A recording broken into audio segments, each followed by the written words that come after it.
My name is Hadley Karanjev. I'm currently a junior at Belmont University with a double major in Communication Studies and Global Leadership Studies.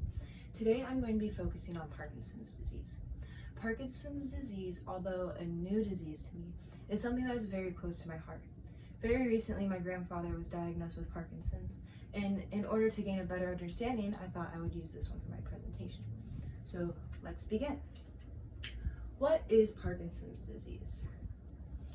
As described by researchers at the National Institute of Aging, Parkinson's disease occurs when nerve cells or neurons in the area of the brain that controls movement becomes impaired and or die.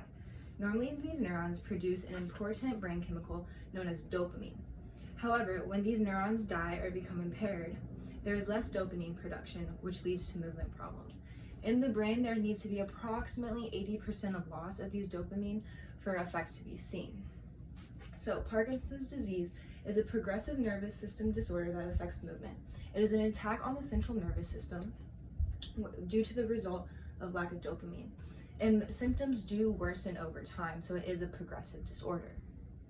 When dopamine levels in the brain decrease and are at abnormal levels, the brain activity increases abnormally.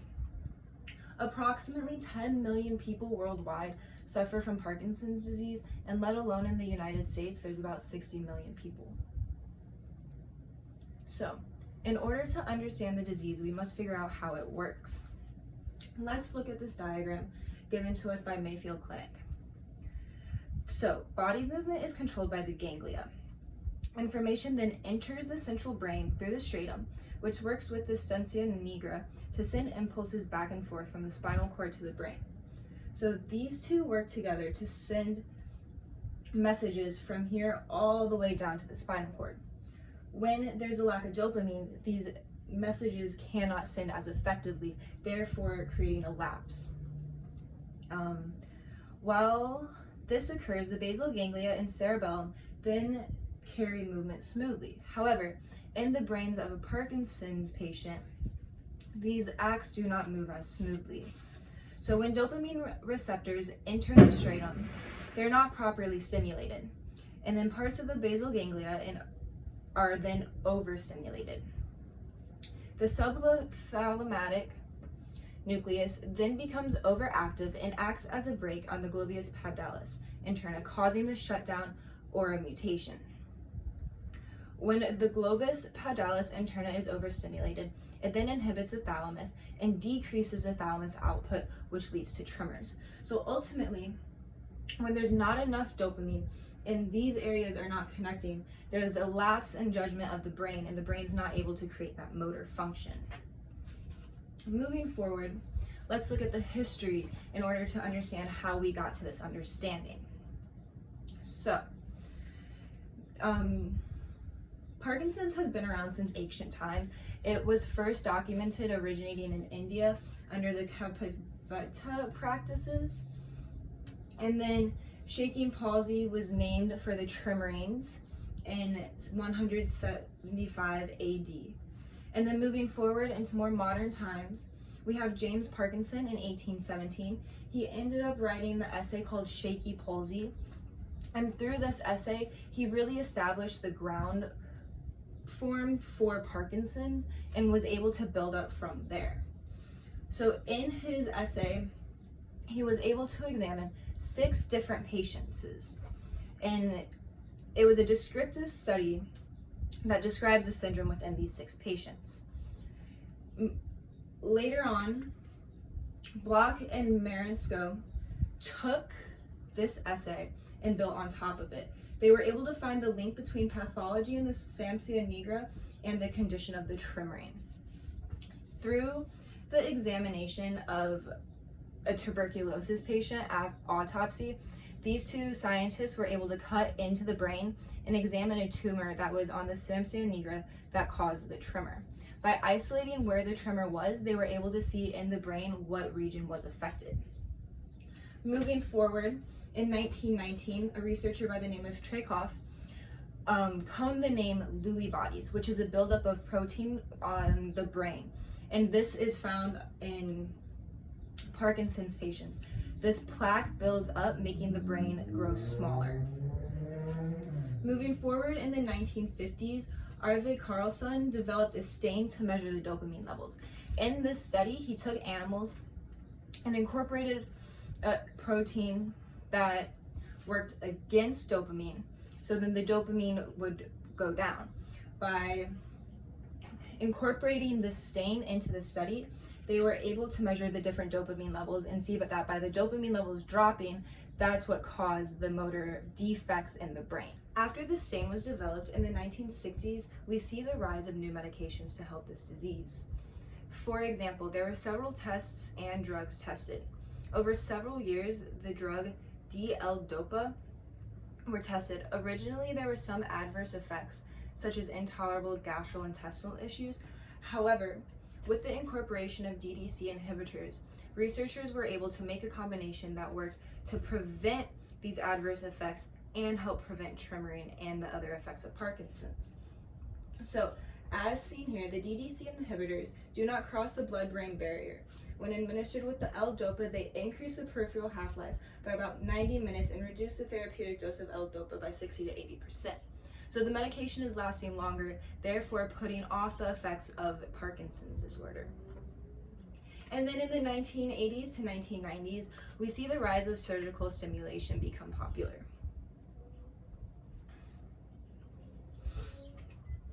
In order to understand Parkinson's at its core, though, we must understand the symptoms and how to work with it. So there are four main symptoms of Parkinson's. First, you have the tremor, which is the shaking of the hands and arms, legs, jaw, or head. There's also stiffness of the limbs and trunk, making it difficult for these patients to move. There's also a slowness of movement, making everyday tasks increasingly more difficult. And there's also impaired balance and coordination, which in later stages of this disease oftentimes leaves the patient wheelchair-ridden and unable to walk without assistance. So, looking forward, let's examine the 5 stages of Parkinson's. Because Parkinson's is a degenerative disease, it moves forward and worsens over time. So, stage 1 consists of mild symptoms. It's more noticeable to friends and family. There's slight changes in posture. However, individuals are still able to live alone and complete daily tasks pretty normally. In stage 2, these symptoms advance. Tremors are now on both sides of the body opposed to just one. Walking becomes a little more rigidity. They're still able to live alone. However, daily tasks become a little more difficult, such as opening a door or brushing one's teeth. Moving into stage 3, this is considered the mid stage. Patients are still able to live alone. However, eating and buttoning one's shirt becomes difficult. One is now more bent forward at the waist and may begin to require more assistance at home. In stage 4, this is where we really see patients get hit hard. Symptoms become way more severe and debilitating. A walker may now be required for walking, and the individual cannot live alone. And finally, we move into stage 5. Stage 5 is the most advanced and most debilitating.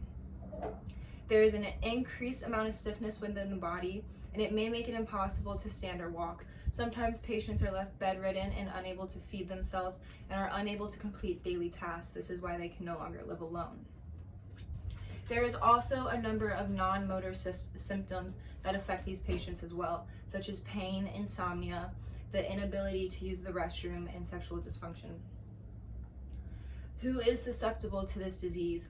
Really, anybody is. There has been research to show Parkinson's has developed in earlier patients, such as around the age of 40. However, on average, the people who are going to be affected the most are going to be the elderly people 60 years or older. Men and women are affected. However, men are 1.5 times more likely to be affected. And when women are affected, the disease hits them a lot harder and a lot quicker. So how do we diagnose this? There is no specific test to diagnose Parkinson's. However, through SPECT scans, we're able to examine different internal organs to rule out other possible diseases or disorders. And then genetics does play a slight role in Parkinson's. It has not been scientifically recorded that Parkinson's is a genetic disease. However, it has been shown that in some cases, patients with family history are more likely to have Parkinson's. However, it's not a required trait. And there are several complications to Parkinson's besides just motor function. And then these may be treatable as well. You would just have to talk to a doctor. So these can follow with depression and emotional changes, swallowing problems, sleep problems and sleep disorders, bladder problems, constipation, blood pressure changes, smell dysfunction, and pain. So where does that leave us? So Parkinson's cannot be cured, but it can be managed. By living a healthy lifestyle through support groups, healthy eating, and exercise, one lessens the chance of Parkinson's symptoms, leaving them bedridden and way worse. Although no one can predict or control how the stages will affect them, they can control how they continue to live their life. There is also an increased chance of living a normal to semi-normal lifestyle with the use of medication. There have been several medications in recent years that have risen to the top. The first one is carbidopa levodopa. It is the most effective natural chemical that is converted to dopamine. However, it does have some side effects such as lightheadedness or nausea. As the increase of the dosage of the drug increases, there also tends to be more involuntary movement, so that becomes increasingly difficult with a patient who is dealing with tremors. They will also be dealing with involuntary movement.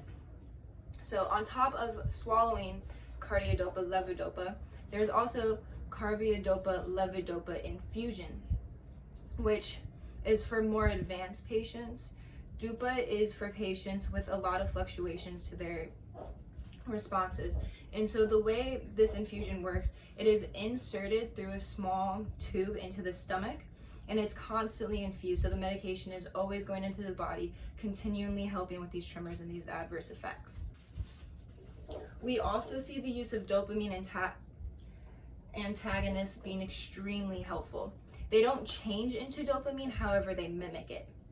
They are not as effective for patients who are in the later stages, however, they do last longer. Oftentimes, patients do combine this with levodopa and see an incredible reaction. And then finally, with more advanced patients or patients working with more adverse effects, there is deep brain stimulation.